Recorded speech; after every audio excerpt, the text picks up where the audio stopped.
We're headed back to the Marriott here in Chantilly, Virginia, the scene of Bilderberg 2008. We successfully infiltrated the last day and a half inside, got out with some great stuff. We've been tailed, and now we're going back to cover the dignitaries, the elitists, as they arrive. And right now is the prime time for them to start arriving for the next 3-4 hours. We took about a 30-minute break. I'm sure we missed a few, but it doesn't matter. Because we've got scores of people that just organically are listeners, info warriors that are out here taking action. And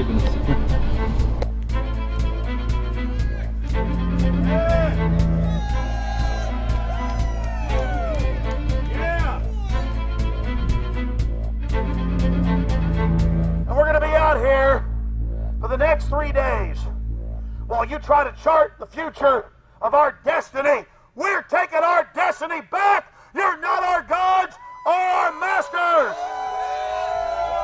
We witnessed at least 7 convoys of armed Secret Service entering the Westfield's Marriott, and internal sources confirmed that both candidates did attend at least one meeting inside the conference.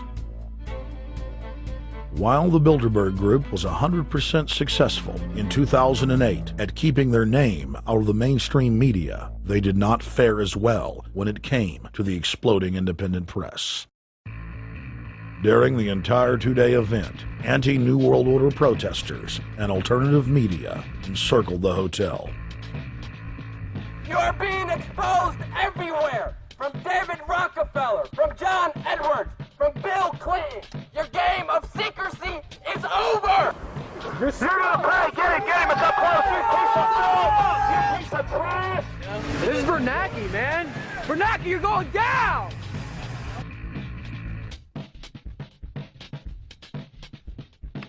Obama, we know you're here, Obama. You cleared your schedule for the next 3 days. We know you're in Virginia. Arch criminals! New World Order scum! We are not your slave scum! Brave Americans came from all over the United States and bullhorned the main conference hall at close range as the global power brokers schemed inside.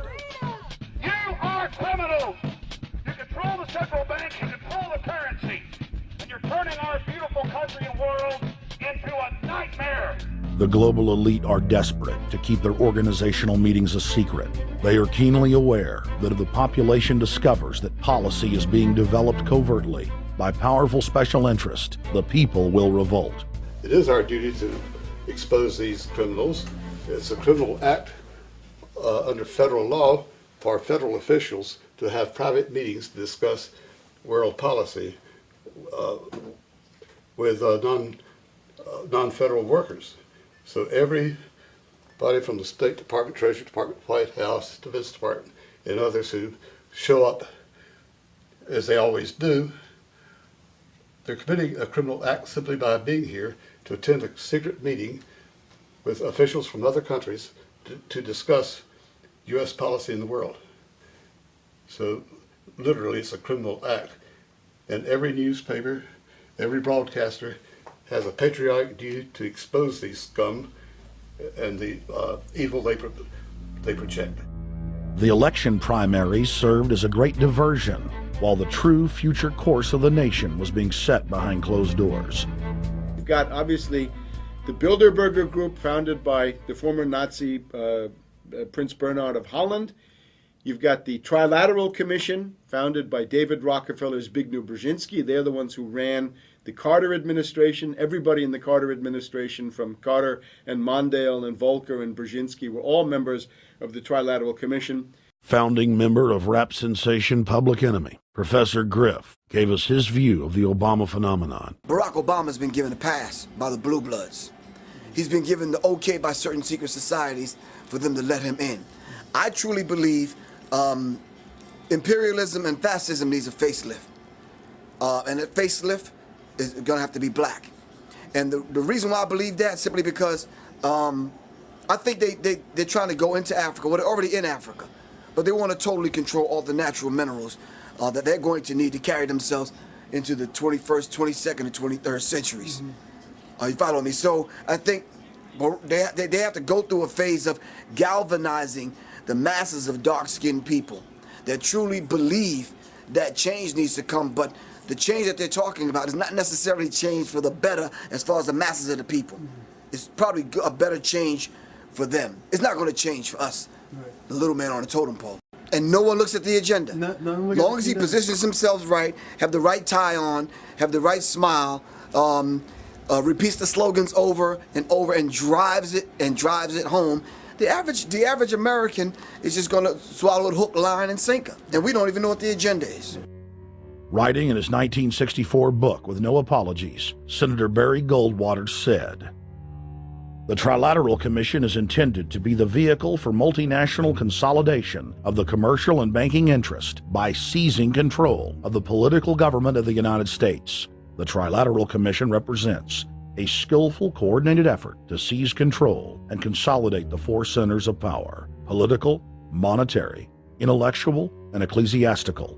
What the Trilateral Commission intends is to create a worldwide economic power superior to the political governments of the nation-states involved. As managers and creators of the system, they will rule the future." Bilderberg issues executive decisions and prime directives to its subdirectorates for implementation. The Trilateral Commission takes the Bilderberg Group agenda and executes it through regional roundtable groups throughout Europe, Asia, and the Americas.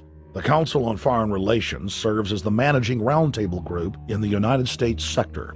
The Council on Foreign Relations has dominated every administration since the days of FDR.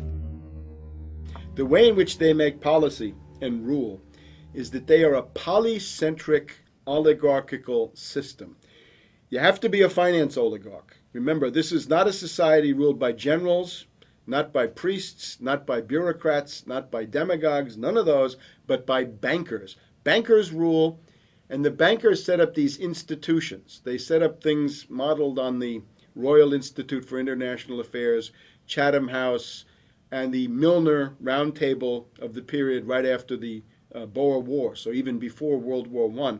You had the British setting up these round tables, institutes with publications and conferences, and this is how they make policy. Upon Obama's inauguration, members of the Bilderberg Group, Trilateral Commission, and CFR flooded into every position of power in the executive branch, replacing Trilateral Commission and CFR members who previously filled the positions during the Bush administration. When you look at the U.S. ruling class, you'd have to say that they're a really pathetic bunch of failures and bunglers. They are a miserable excuse for a ruling class. And that's one of the big problems we have, is you go from Clinton to Bush to Obama. What stays the same is the ruling elite that gives these puppets the orders that they act on. And these orders are wrong-headed, let's say the least. They're basically bankrupt. They're going to lead to the collapse of this civilization. What they're doing is using the existence of the United States as a formerly powerful nation state to act out their Wall Street fantasies of world domination and maintaining their capital structures and maintaining their system of looting. And this can't be done.